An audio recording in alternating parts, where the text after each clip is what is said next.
Berman, thank you. Let's bring in Texas Congressman and member of the Judiciary Committee, Louie Gohmert. Congressman, good to see you. Great to see you. Thank you for being here. All right, so we're getting some mixed messages coming out of Russia this morning, but this is the very latest. President Vladimir Putin says Russia will not expel those U.S. diplomats in response to this new round of sanctioning from the U.S. Well, you've heard the expression, hell hath no fury like a woman scorned. I think what we're seeing here is that hell hath no fury like a president scorned. You remember 2012, President Obama had the sweet overtures, the equivalent of a middle school note. He said, tell Vladimir I'll have a lot more flexibility after the election. We remember his overture was rebuffed, and now he's really upset about it. And so he's going to kick out these Russian diplomats. But somebody called in yesterday to Sean Hannity's show from Ohio and said, hey, all they got to do, those 35, is go to one of the sanctuary cities. They'll protect them. They will take care of them. They don't actually have to leave. There's no requirement. Just go to a sanctuary city. They'll protect them. And so there is that. But this is ridiculous, what this president is doing. And remember, Julian Assange just said, we didn't get any of the material that we had from Russia. And there was information about a Democratic there are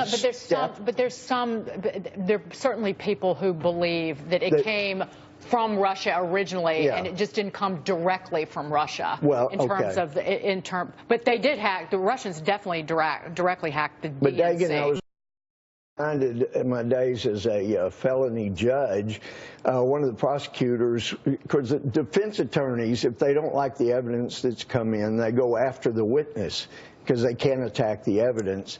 And the line was, transactions in hell don't have angels for witnesses. Well, an honest person would not have been hacking in and finding all of this damaging evidence to the Democrats, showing they lied, showing they cheated.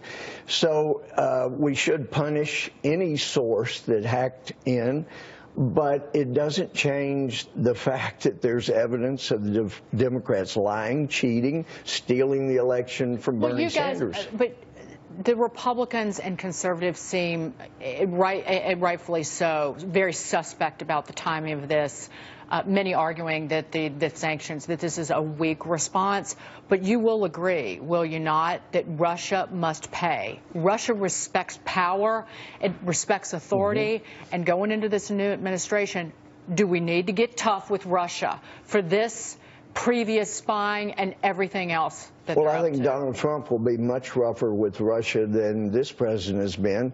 What has he done? I mean, we've been hearing that Russia's been hacking us, China's been hacking us, Iran, North Korea, and what was this president's response? He gave more control of the internet to our enemies. You remember when he turned over ICANN to the international community? But hold on, but Democrats are going to point out, that he's called, that Donald Trump has warmed up to Vladimir Putin, called him a friend, say he respects him as a leader.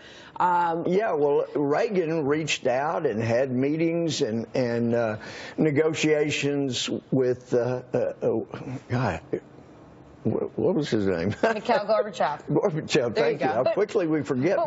And it was not a sign of weakness on Reagan's part, and I don't think it's a sign of weakness on Trump's part at all. I think it's he's in a good position. So we heard earlier this was kind of discovered in 2015, and obviously this was pretty well known prior to the actual election. It's been going on for years, right? So why now? Why 2 weeks before, 3 weeks before? Is it a big deal? Is it a headline story? The president scorned as he's going out, and he's slapping back, just like any good middle schooler would. Isn't Obama getting a lot of pressure from the Democrats as this is the cause of why they lost the election? Well, I think that is the misdirection is what we're looking at. I want to get to this image. Don't blame us. Don't notice that we've become a fringe party, that the only people supporting the Democrats are on the fringes of the country, all the way around. It's a fringe party.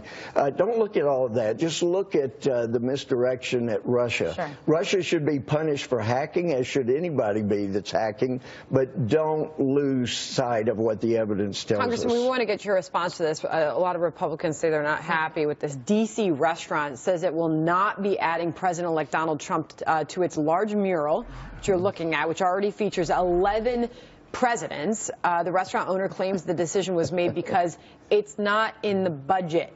Congressman, what do you think about that? Well, it would suit me fine not to be up there with President Carter and President Obama as well. So I don't think that, you know, I don't see a problem. But that's the great thing about America. We're supposed to have the freedom to express ourselves, and in the free market, that's not a government mural, as I understand it. So let him do what he wants to. If he doesn't want him in there, isn't it just that he didn't want to pay royalties to Trump?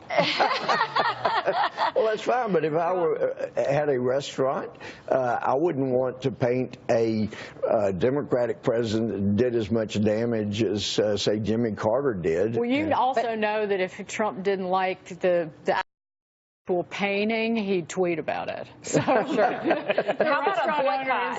Potentially there is that, and I was concerned about all his tweeting originally, but then you see, actually, it's a way to go straight to the people over the heads of the New York Times and the misinformation. I can't wait until some Democrats get in the way of, like, tax reform, cutting corporate taxes. He's going to be tweeting about them individually, saying, "Hey, constituents, you are about to get a pay raise. You're about to get more of your money back, and so-and-so's standing in the way of that." Well, I can't wait, I think you know what's going to happen. Megan, I think that's a lot more appropriate than this president's reaction to Boko Haram kidnapping and abusing these young girls. We start a hashtag campaign. Look at when Russia went into the Crimea. The State Department had a spokesperson say something about, we don't think they realize just how serious we are with our hashtag campaign. I mean, it's been a joke. So Trump does it domestically, fine. But it's a weak way to respond to international crises. I'm looking forward to January 20th. All right, the new year is coming. Congressman, yes, it is. Good of you to be here this morning. Good to see you. It's great to see you. Thanks for having me, Sandra. And thank you for the accent. I appreciate it. There's an accent? You're an A&M guy, right? Yes. Texas A&M? Texas A&M, yeah. A lot of people say, I saw your ring while you were picking your nose, but it's an old joke. I'm sorry. Yeah. My old track coach at LSU coaches down at A&M. Oh, yeah. The great Coach Pat Henry. LSU have had some